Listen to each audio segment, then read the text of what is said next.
Halo, Assalamualaikum. Jumpa lagi dengan channel Itawari Story. Kali ini kami akan mereview film 200 Pounds Beauty. Tapi sebelumnya dukung kami dengan cara klik subscribe dan nyalakan lonceng notifikasinya ya. Kalau sudah subscribe, terima kasih dan mari kita mulai. Film ini diadaptasi dari komik Jepang yang berjudul Kana's Big Success karya Komiko Suzuki yang diperankan oleh Kim Ah Jung sebagai Hana dan juga Ji Soo Yoon sebagai Ami, serta ada Yoo Jin Mo sebagai Sung Joon. Di awal film dikisahkan ada seorang perempuan yang bernama Hana bertubuh gemuk sedang pergi ke dukun untuk menanyakan bagaimana peruntungan dengan pujaan hatinya. Namun rupanya dukun tersebut pesimis akan masa depan Hana. Di sini ada kejadian unik di mana Hana yang bermaksud baik malah menjadi rusak semua, pertama dengan menumpahkan cairan ke dukun, kemudian memecahkan boneka kacanya.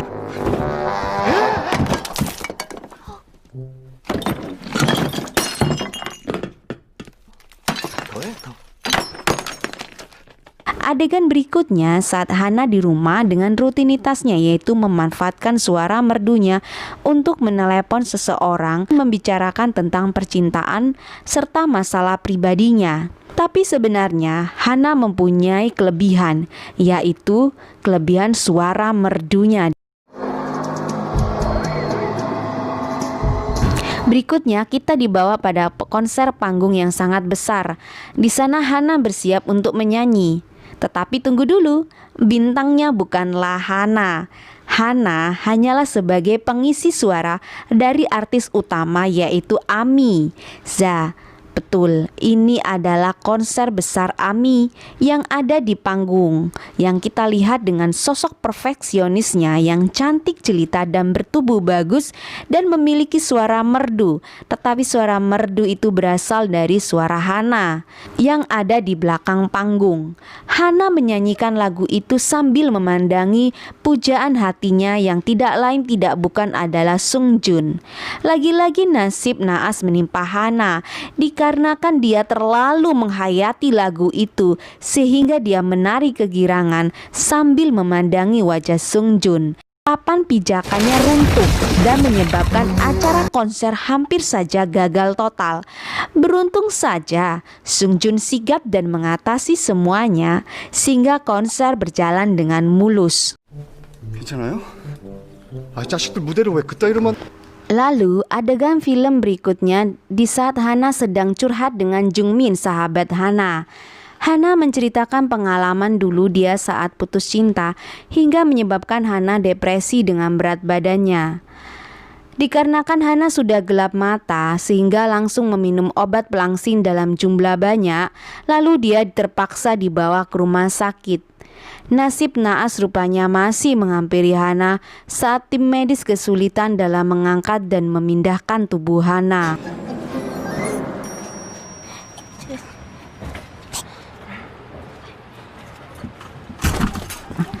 Setelah itu adegan berlanjut saat Hana di studio rekaman untuk merekam musik yang dinyanyikan oleh Ami. Itu merupakan aktivitas rutin yang dilakukan Hana bersama Sung Joon untuk mendukung konser Ami. Kemudian Sung Joon mengantar Hana ke rumah sakit tempat ayahnya dirawat. Hana rupanya sangat menyayangi ayahnya tersebut. Ayahnya menganggap Hana sebagai istrinya yang masih hidup. Adegan berlanjut saat Hana didampingi temannya Jung Min menghadiri makan malam bersama Sung Joon dan tim Ami. Saat Hana membuka jaketnya, rupanya semua orang yang ada di sana melihat dengan sinis dan menahan tawa. Sial bagi Hana, rupanya saat Ami datang juga mengenakan baju yang sama persis dengan baju yang dikenakan Hana. Sehingga makin nampaklah perbedaan yang sangat signifikan. Dan hal ini membuat Hana semakin depresi dan dia memilih meninggalkan ruang makan tersebut. Rupanya saat Sung Joon berbicara dengan Ami di toilet bahwa sebetulnya Sung Joon hanya memanfaatkan Hana. Dan sialnya pembicaraan tersebut terdengar oleh Hana yang berada di toilet sebelahnya. Hana merasa sangat depresi dan mengurung diri di kamar. 행복하게 해준. Setelah itu Hana mengunjungi dokter bedah yang bernama Dr. Lee untuk mencoba memperbaiki penampilan Hana melalui jalur operasi. Tapi Dr. Lee yang ditemui oleh Hana tidak bersedia melanjutkan operasi tersebut dikarenakan Hana tidak memiliki cukup uang. Untung saja Hana mengetahui rahasia yang disembunyikan oleh dokter tersebut. Ternyata selama ini Hana sering menelepon seseorang yang tidak lain tidak bukan adalah Dr. Lee. Setelah melalui perdebatan panjang, akhirnya Dr. Lee setuju untuk melakukan operasi bedah plastik. Dan Hana mulai berpamitan pada anjingnya sebelum melakukan operasi. 아홉, 여덟, 일곱. Ditunggu pun datang juga. Akhirnya Hana menjalani operasi tersebut dan saat ini Hana dalam proses pemulihan. Di adegan yang lain, Sung Joon dan timnya rupanya masih sibuk mencari keberadaan Hana. Saat perbannya dibuka, ada kekurangan pada hidung Hana sehingga harus dilakukan operasi ulang. Dan setelah melalui proses yang panjang, akhirnya operasi itu selesai juga. Hana akhirnya bisa melihat wajahnya melalui cermin dan dia sangat takjub menjadi terharu melihat hasil daripada operasi tersebut. Saking senangnya, dia sampai menangis dan dia tertawa lebar yang membuat rahangnya hampir copot. 야, 너 아직 입 그렇게 크게 움직이면 Setelah keluar dari rumah sakit, Hana yang tubuhnya menjadi ideal mulai menikmati tubuh barunya. Saat keliling di mall, Hana melihat Sung Joon dan Ami. 눈에다 바르는 건데. Hana yang penasaran dengan Sung Joon mengikuti sampai ke parkiran. Dan ada mas-mas pengantar makanan yang melihat Mbak Hana yang sudah sangat cantik dan ideal itu mengalami kecelakaan karena terkena panglang parkiran. Segera Hana menolong mas-mas tadi. Tetapi Sung Joon juga ikut mendekati mas-mas itu. Hana yang masih merasa dirinya adalah Hana menjadi ketakutan lalu memakai helm tersebut. Dia belum menyadari betul bahwa dirinya sudah berubah. Hana lalu melarikan diri.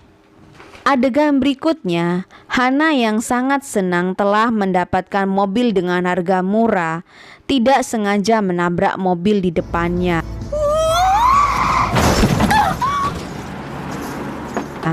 Si sopir taksi yang terlibat kecelakaan pada awalnya marah-marah, tetapi setelah mengetahui Mbak Hana yang sudah cantik jelita itu keluar dari mobil, marah itu berganti menjadi sangat takjub. 괜찮아요?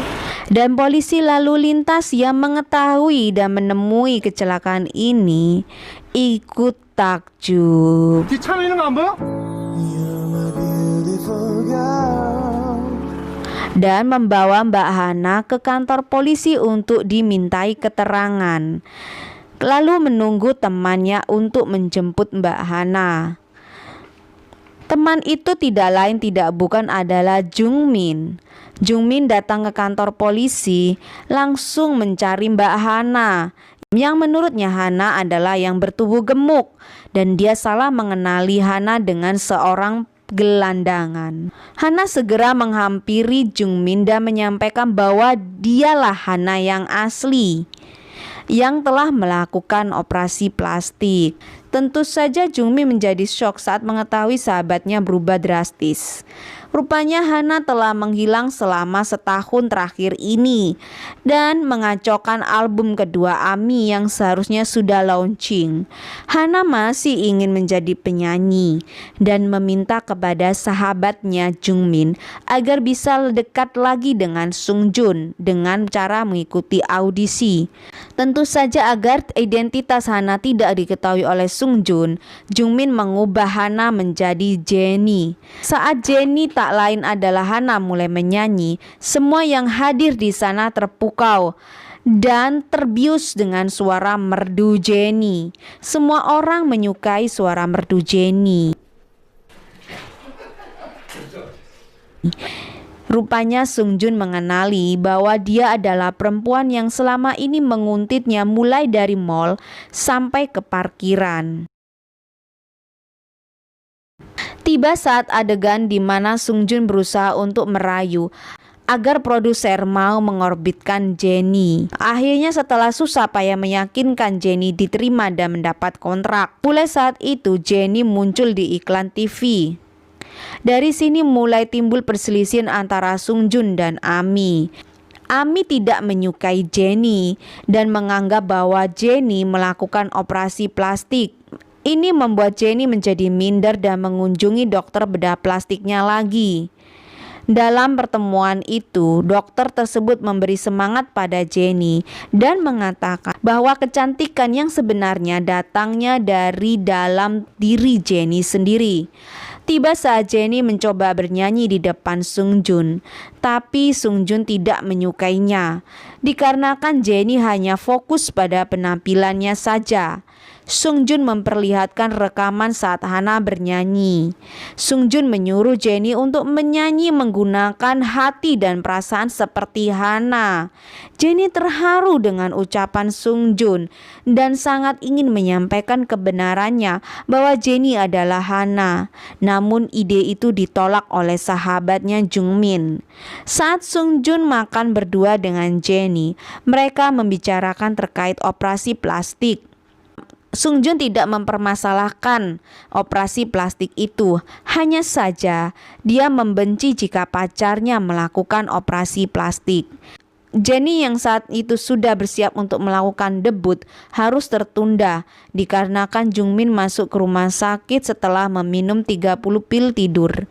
Jennie yang tidak menerima hal ini segera melampiaskan amarahnya. Beruntung Seo Joon menemukannya tepat waktu dan segera menuju konser debutnya. Walaupun dalam kondisi yang kurang siap dikarenakan tidak ada pakaian yang cocok dengannya, namun Sung Joon meyakinkan bahwa Jennie bisa dengan kualitas suaranya yang bagus. Dan rupanya inilah awal kesuksesan dari Jennie. Saat peluncuran album Jennie, rupanya Ami membawa ayah Hana untuk menemuinya dan berharap bahwa kebenaran terkuak di sana. Saat di dalam studio ternyata baru terungkap bahwa sebenarnya Sung Joon telah mengetahui bahwa Jennie adalah Hana. Sung Joon membiarkan itu dikarenakan baik Hana maupun Jennie hanya dianggap boneka saja. 성형수술해서 더럽게 느껴졌어요. 막 무섭고. 그만하라. Ternyata rumor Hana merupakan Jennie sudah sampai ke telinga label perusahaan dan Sung Joon berjanji akan mengurus itu semua dan akan melanjutkan konsernya apapun konsekuensinya.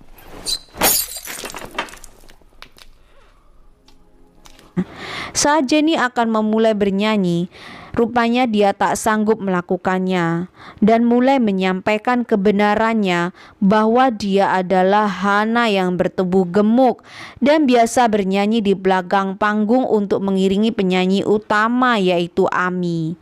Hal ini menyebabkan penonton merasakan kesedihan yang dirasakan dan tetap menyerukan bersama untuk menerima Jennie yang tak lain adalah Hana apa adanya.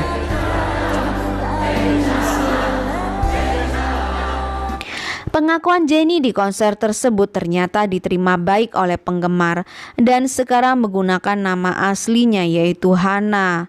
Hana pun sering mengunjungi ayahnya lagi. Serta dokter bedah yaitu Dr. Lee rupanya kecipratan kesuksesan tersebut menjadi terkenal dengan tangan Tuhannya.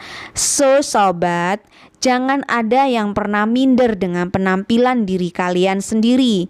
Kecantikan bukan dari fisik, melainkan dari diri kalian sendiri, pribadi kalian sendiri. Stop bullying ya. Terima kasih dan sampai jumpa di review film berikutnya.